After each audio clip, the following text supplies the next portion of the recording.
లక్ష్మి శ్రీనివాస్తో తులసికి ప్రమాదం తప్పిందని అల్లుడు గారికి ఫోన్ చేసి చెప్దామండి అని లక్ష్మి అంటూ ఉండగా సరే అంటాడు శ్రీనివాస్.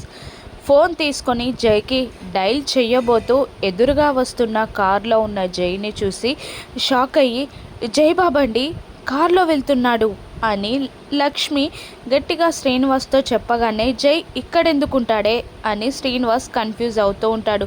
నేను చూశానండి జై బాబుని కారులో వెళ్తున్నాడు అని అంటూ ఆటోని తిప్పి ఆ కార్ని ఫాలో అవ్వమని చెప్తుంది లక్ష్మి. ఆటో తిప్పి కార్ని ఫాలో అవుతూ ఉండగా జైకి ఫోన్ చేస్తుంది లక్ష్మి. బాబు జై ఎక్కడున్నారు మీరు అని అడగగానే నేను ఇంకా గోవాలోనే ఉన్నాను అని జై సమాధానం చెప్తాడు.